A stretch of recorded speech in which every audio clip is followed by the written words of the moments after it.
Owen LaRue LLC has reduced its holdings in the First Trust Preferred Securities and Income ETF, NYSEARCA FPE, by 5.2% during the second quarter, as per the latest SEC filing.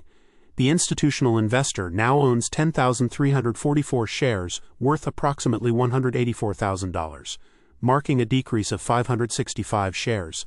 This move is part of a broader trend among institutional investors adjusting their positions in the ETF, which focuses on generating income through investments in preferred equities and income-producing debt globally. Other investors like LVZ Inc. and Thurston Springer Miller Hurd and Titac Inc. have also modified their stakes, with some increasing their holdings in recent quarters.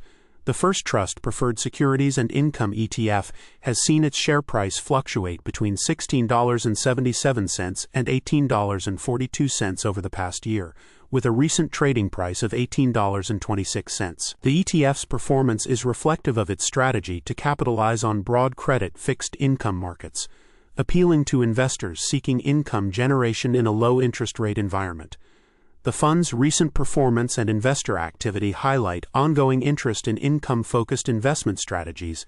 Amid economic uncertainties, the ETF's movements are closely watched as they may signal broader market trends in preferred securities, which are often seen as a hybrid between stocks and bonds, offering both income and potential for capital appreciation. Commerce Bancshares, Inc., NASDAQ CBSH, has been assigned an average rating of hold by the 8 research firms currently covering the stock, according to MarketBeat.com. The average 12-month target price for the stock, as updated by analysts in the past year, stands at $67.33. Notably, Piper Sandler, Wells Fargo and Company, and Bank of America have all recently adjusted their price objectives for the stock, reflecting a neutral stance amidst varied market conditions.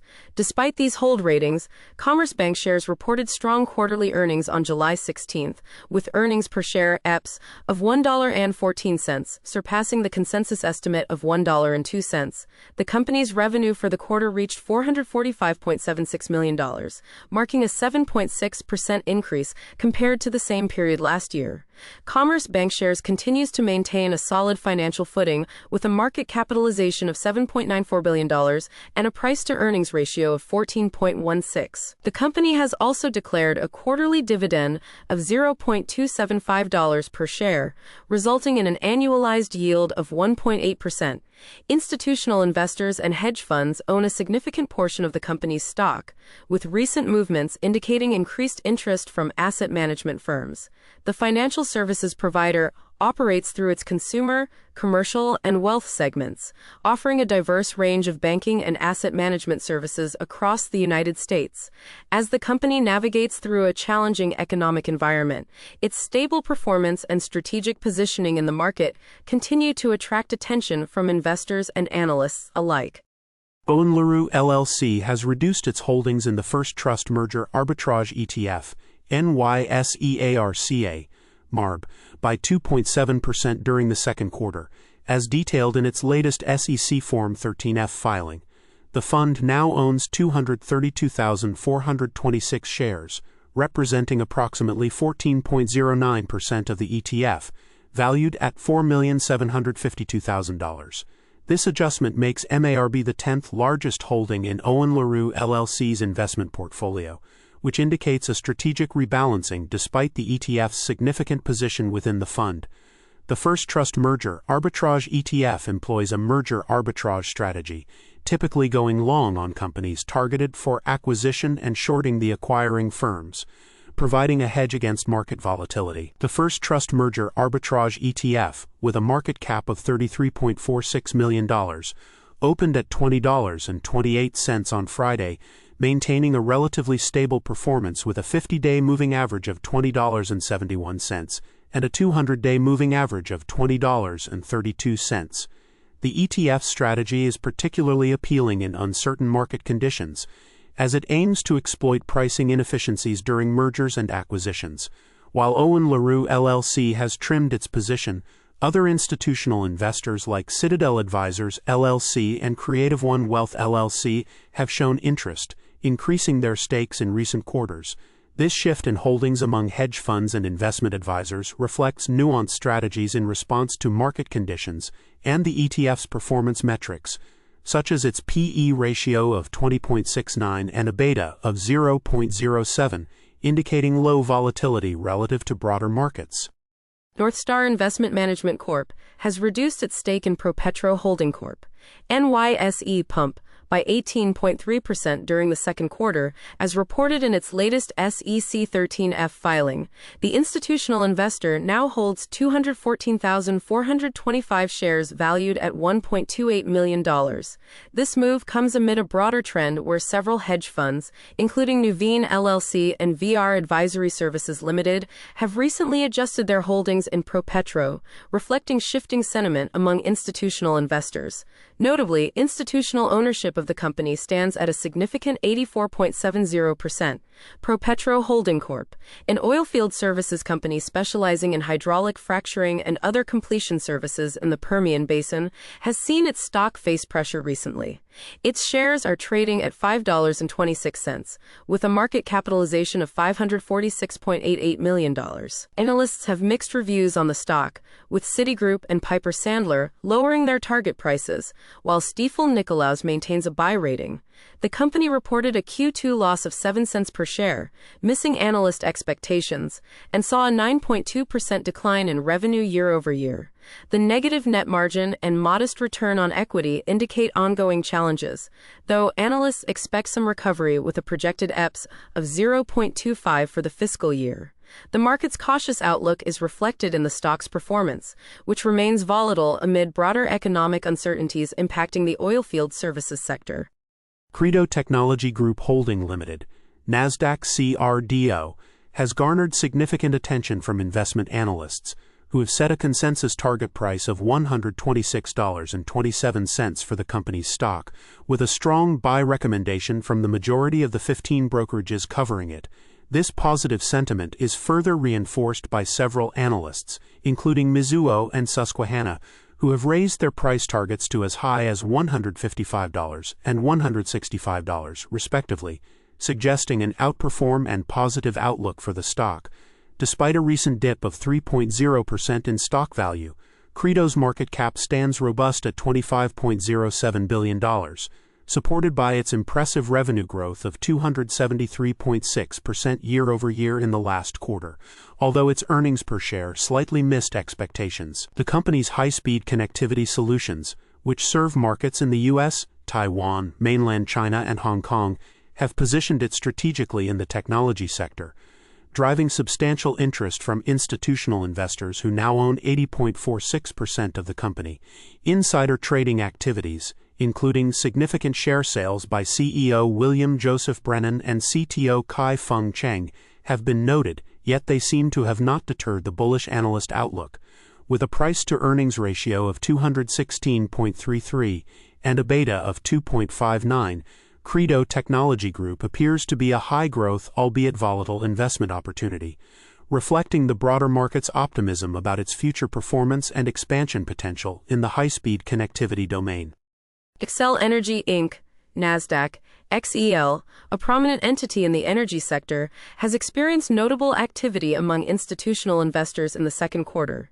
U.S. Capital Wealth Advisors LLC increased its stake by 2.5%, acquiring an additional 198 shares, while Park Avenue Securities LLC expanded its holdings by 6.7%, and Norden Group LLC boosted its investment by 12.7%. Conversely, the Public Employees Retirement System of Ohio and Mather Group LLC slightly reduced their stakes by 0.2% and 4.2%, respectively. Despite these adjustments, institutional ownership remains strong at 78.38%, reflecting continued confidence in Xcel Energy's performance and strategic direction. The company's stock opened at $77.25, with a market capitalization of $45.69 billion. Xcel Energy reported robust financial results, with quarterly earnings per share (EPS) of 75 cents, surpassing the consensus estimate of 66 cents. Revenue for the quarter was $3.29 billion, an 8.6% increase year over year, though slightly below expectations. The company maintains a healthy financial position with a return on equity of 10.52% and a net margin of 14.85%. Xcel Energy has declared a quarterly dividend of 57 cents per share, yielding 3.0%, appealing to income-focused investors. Analysts have shown optimism about Xcel Energy's future, with several firms, including Morgan Stanley, Bank of America, and Mizuho, providing positive ratings and setting price targets in the $80 range. BMO Capital Markets upgraded the stock to outperform, and the consensus rating stands at moderate buy, with an average target price of $78.55. The company has projected a strong financial outlook for FY 2025, with an EPS range of 3.750 to 3.850, aligning with analysts' expectations for stable growth. Overall, Xcel Energy's combination of solid financial performance, institutional backing, and favorable analyst sentiment positions it as a stable and attractive option in the utility sector. Goldman Sachs Group Inc. has significantly increased its investment in Yalla Group Limited, a social networking and gaming platform focused on the Middle East and North Africa.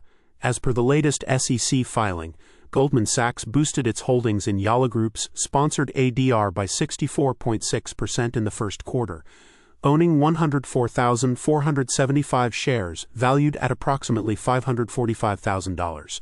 This move comes amid broader institutional interest, with firms like Vident Advisory LLC and Millennium Management LLC also expanding their stakes in Yalla Group. The company's stock, listed on the NYSE under the ticker Yalla, has experienced notable volatility, with a 52-week range between $3.83 and $9.29, and currently trades at $7.74. Yalla Group's recent financial performance highlights a robust net margin of 42.02% and a return on equity of 20.64%, supported by quarterly revenues of $84.56 million. These figures underscore the company's strong market position in its niche, driven by its voice-centric group chat platform and casual gaming application, Yalla Ludo. Analysts are taking note, with Wall Street Zen upgrading the stock from a hold to a buy rating reflecting positive sentiment and potential upside. The increased institutional interest and favorable analyst outlook suggest confidence in Yalla Group's growth prospects in the rapidly expanding digital social networking and gaming sectors in its target regions. Embree Financial Group has reduced its holdings in the Vanguard short-term Treasury ETF, NASDAQ, VGSH, by 16.1% during the second quarter, selling 4,912 shares and bringing their total to 25,606 shares valued at approximately $1.5 million. This move is part of a broader trend among investment firms adjusting their positions in VGSH, a fund that tracks the performance of a market-weighted government bond index with short-term maturity. The ETF opened at $58.76, with its price fluctuating between a 52-week low of $58 and a high of $59.12, reflecting its stable nature amid market volatility. Other financial entities have also been active with VGSH, with Strategic Investment Solutions Inc. IL and Five Oceans Advisors increasing their stakes by 1.3% and 1.9%, respectively. These adjustments indicate a strategic rebalancing in response to market conditions and interest rate expectations. The fund's focus on short-term government bonds makes it a relatively safe investment, appealing to those looking to mitigate risk in uncertain economic climates. Such movements in holdings can influence market sentiment and provide insights into institutional strategies regarding fixed income securities. Selective Insurance Group, Inc., NASDAQ, SIGI, has received a consensus recommendation of reduce from 7 analysts, according to MarketBeat.com. The company's stock has been rated as a sell by 2 analysts, hold by 4, and buy by 1, with an average 12-month price target of $87.33. Recent analyst actions include Piper Sandler reducing their price target from $88 to $79, while Morgan Stanley downgraded the stock from equal weight to underweight, adjusting their price target from $86 to $72. These mixed ratings reflect a cautious sentiment in the market regarding Selective Insurance's future performance. The company's recent financial performance includes a quarterly earnings report showing an EPS of $1.31, missing the consensus estimate of $1.55. Despite this, Selective Insurance Group reported revenue of $1.29 billion, slightly underperforming against the expected $1.32 billion. The company's net margin stands at 7.50%, with a return on equity of 12.61%. Institutional investors hold a significant portion of the company's stock, with notable changes in holdings by Ameriprise Financial Inc. and 2 Sigma Investments LP, indicating active interest and adjustments in investment strategies. In the broader context, the company's stock performance has shown volatility, with a 12-month range between $71.75 and $103.56. The current market conditions and analyst ratings suggest potential challenges ahead, impacting investor sentiment and strategy. Additionally, the company's dividend payout remains stable, offering a yield of 1.9%, which may appeal to income-focused investors despite the current market uncertainties. During the second quarter, multiple institutional investors have adjusted their positions in the iShares Core S&P Small Cap ETF, NYSEARCA, IJR, which tracks the performance of the S&P Small Cap 600 Index, representing small capitalization companies in the U.S. equity market. MJT & Associates Financial Advisory Group, Inc. increased its holdings by 3.3% to $5.51 million, making it the 4th largest holding in their portfolio. Similarly, Vision Capital Management, Inc. boosted its investment by 17.6%, acquiring an additional 57,373 shares, bringing its total to 382,609 shares valued at approximately $41.8 million. In contrast, Arkansas Financial Group, Inc. reduced its position by 3.2%, selling 1,858 shares, resulting in a holding of 56,971 shares valued at about $6.38 million. The ETF, with a market capitalization of $85.25 billion, is popular among institutional investors, who own 66.92% of its shares. It opened trading at $117.31, with a 52-week range between $89.22 and $128.61. The ETF's PE ratio stands at 16.52, and it has a beta of 1.15, indicating moderate volatility. The interest from institutions like Destiny Wealth Partners LLC, which acquired 11,458 shares valued at approximately $1.25 million, reflects a broader trend of confidence in small-cap stocks. These stocks are often seen as growth opportunities due to their potential for higher returns, despite their inherent volatility. This activity underscores the ETF's role as a significant vehicle for exposure to the dynamic small-cap sector, offering a blend of risk and opportunity for portfolio diversification.